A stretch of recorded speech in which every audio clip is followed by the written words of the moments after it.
किसी शहर के रेलवे स्टेशन पर एक भिखारी रहता था।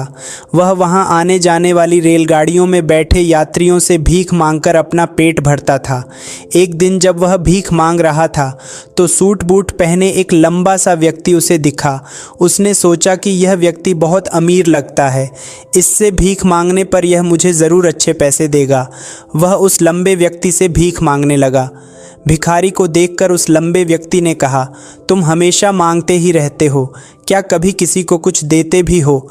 भिखारी बोला, साहब मैं तो भिखारी हूँ, हमेशा लोगों से मांगता ही रहता हूँ, मेरी इतनी औकात कहाँ कि किसी को कुछ दे सकूँ। लंबा व्यक्ति बोला, जब किसी को कुछ दे नहीं सकते तो तुम्हें मांगने का भी कोई हक नहीं है। मैं एक व्यापारी हूँ और लेन देन में ही विश्वास करता हूँ। अगर तुम्हारे पास मुझे कुछ देने को हो तभी मैं तुम्हें बदले में कुछ दे सकता हूँ। इतना कहने के बाद वह लंबा आदमी ट्रेन में बैठकर चला गया। इधर भिखारी उसकी कही गई बात के बारे में सोचने लगा। उस लंबे व्यक्ति के द्वारा कही गई बात उस भिखारी के दिल में उतर गई। वह सोचने लगा कि शायद मुझे भीख में अधिक पैसा इसीलिए नहीं मिलता क्योंकि मैं उसके बदले में किसी को कुछ दे नहीं पाता हूँ, लेकिन मैं तो भिखारी हूँ, किसी को कुछ देने लायक भी नहीं हूँ। लेकिन कब तक मैं लोगों को बिना कुछ दिए केवल मांगता ही रहूँगा। बहुत सोचने के बाद उस भिखारी ने निर्णय किया कि जो भी व्यक्ति उसे भीख देगा उसके बदले में वह भी उस व्यक्ति को कुछ ज़रूर देगा।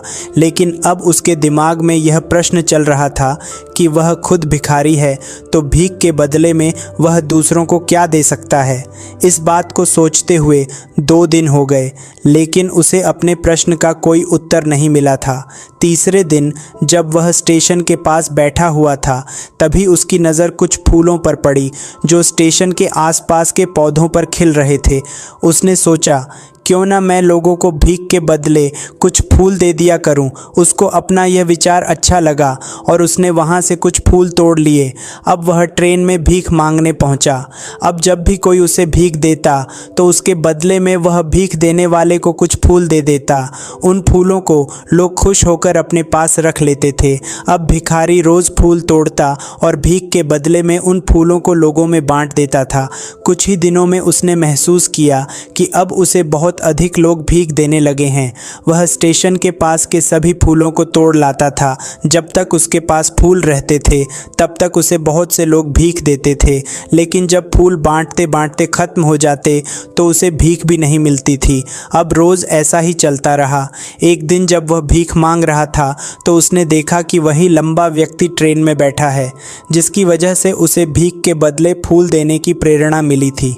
वह तुरंत उस व्यक्ति के पास पहुंच गया और भीख मांगते हुए बोला, आज मेरे पास आपको देने के लिए कुछ फूल है, आप मुझे भीख दीजिए तो बदले में मैं आपको कुछ फूल दूंगा। उस लंबे व्यक्ति ने उसे भीख के रूप में कुछ पैसे दे दिए और भिखारी ने कुछ फूल उसे दे दिए। उस लंबे व्यक्ति को बात बहुत पसंद आई। वह बोला, वाह क्या बात है, आज तुम भी मेरी तरह एक व्यापारी बन गए हो। इतना कहकर फूल लेकर वह लंबा व्यक्ति अपने स्टेशन पर उतर गया। लेकिन उस लंबे व्यक्ति द्वारा कही गई बात एक बार फिर से उस भिखारी के दिल में उतर गई। वह बार बार उस लंबे व्यक्ति के द्वारा कही गई बात के बारे में सोचने लगा और बहुत खुश होने लगा। उसकी आंखें अब चमकने लगीं। उसे लगने लगा कि अब उसके हाथ सफलता की वह चाबी लग गई है जिसके द्वारा वह अपने जीवन को बदल सकता है। वह तुरंत ट्रेन से नीचे उतरा और उत्साहित होकर बहुत तेज़ आवाज़ में ऊपर आसमान की तरफ देखकर बोला, मैं भिखारी नहीं हूँ, मैं तो एक व्यापारी हूँ, मैं भी अमीर बन सकता हूँ। लोगों ने उसे देखा तो सोचा कि शायद यह भिखारी पागल हो गया है और अगले दिन से वह भिखारी उस स्टेशन पर फिर कभी नहीं दिखा। लेकिन 6 महीने बाद इसी स्टेशन पर 2 व्यक्ति सूट बूट पहने हुए यात्रा कर रहे थे। दोनों ने एक दूसरे को देखा तो उनमें से एक ने दूसरे से हाथ मिलाया और कहा, क्या आपने मुझे पहचाना? दूसरा व्यक्ति बोला, नहीं, क्योंकि मेरे हिसाब से हम लोग पहली बार मिल रहे हैं। पहला व्यक्ति बोला, नहीं, आप याद कीजिए, हम पहली बार नहीं बल्कि तीसरी बार मिल रहे हैं। दूसरा व्यक्ति बोला, मुझे याद नहीं, वैसे हम पहले 2 बार कब मिले थे? अब पहला व्यक्ति मुस्कुराया और बोला, हम पहले भी 2 बार इसी ट्रेन में मिले थे।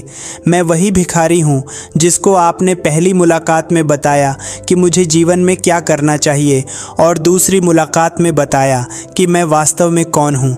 दूसरा व्यक्ति मुस्कुराया और अचंभित होते हुए बोला, ओ याद आया, तुम वही भिखारी हो जिसे मैंने एक बार भीख देने से मना कर दिया था और दूसरी बार मैंने तुमसे कुछ फूल खरीदे थे। लेकिन आज तुम ये सूट बूट में कहाँ जा रहे हो और आजकल क्या कर रहे हो? तब पहला व्यक्ति बोला, हाँ मैं वही भिखारी हूँ, लेकिन आज मैं फूलों का एक बहुत बड़ा व्यापारी हूँ और इसी व्यापार के काम से ही दूसरे शहर जा रहा हूँ। कुछ देर रुकने के बाद वह फिर बोला, आपने मुझे पहली मुलाकात में प्रकृति का वह नियम बताया था जिसके अनुसार हमें तभी कुछ मिलता है जब हम कुछ देते हैं। लेन देन का यह नियम वास्तव में काम करता है। मैंने यह बहुत अच्छी तरह महसूस किया है, लेकिन मैं खुद को हमेशा भिखारी ही समझता रहा। इससे ऊपर उठकर मैंने कभी सोचा ही नहीं और जब आपसे मेरी दूसरी मुलाकात हुई तब आपने मुझे बताया कि मैं एक व्यापारी बन चुका हूँ। अब मैं समझ चुका था कि मैं वास्तव में एक भिखारी नहीं बल्कि व्यापारी बन चुका हूँ। मैंने समझ लिया था कि लोग मुझे इतनी भीख क्यों दे रहे हैं, क्योंकि वह मुझे भीख नहीं दे रहे थे बल्कि उन फूलों का मूल्य चुका रहे थे। सभी लोग मेरे फूल खरीद रहे थे क्योंकि इससे सस्ते फूल उन्हें कहाँ मिलते। मैं लोगों की नज़रों में एक छोटा व्यापारी था, लेकिन मैं अपनी नज़रों में एक भिखारी ही था। आपके बताने पर मुझे समझ आ गया कि मैं एक छोटा व्यापारी हूँ। मैंने ट्रेन में फूल बांटने से जो पैसे इकट्ठे किए थे उनसे बहुत से फूल खरीदे और फूलों का व्यापारी बन गया। यहाँ के लोगों को फूल बहुत पसंद है और उनकी इसी पसंद ने मुझे आज फूलों का बहुत बड़ा व्यापारी बना दिया। दोनों व्यापारी अब खुश थे और स्टेशन आने पर साथ उतरे और अपने अपने व्यापार की बात करते हुए आगे बढ़ गए। दोस्तों, इस कहानी से हमें बहुत कुछ सीखने को मिलता है।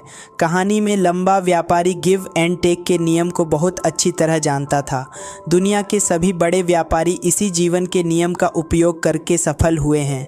इस फार्मूले को उसने भिखारी को भी बताया। भिखारी ने इस प्राकृत नियम को अपना लिया और इसका असर उसके जीवन में साफ दिखाई देने लगा। उसने अपनी सोच बदली और उसकी ज़िंदगी बदल गई। यह कहानी हमें बताती है कि हम यदि अपनी सोच बदल लें तो कुछ भी हासिल किया जा सकता है। यदि हम खुद को छोटा समझते रहेंगे तो हम हमेशा छोटे ही बने रहेंगे। बड़ा बनने के लिए हमें अपनी सोच को बदलना होगा और खुद के बारे में बड़ा सोचना होगा। कहानी का सार यह है कि सफलता आपकी सोच में छुपी होती है। खुद का आत्मसम्मान जगाए, अपनी सोच को बड़ा बनाइए और देखिए कैसे आप सफलता के शिखर पर पहुंच जाते हैं।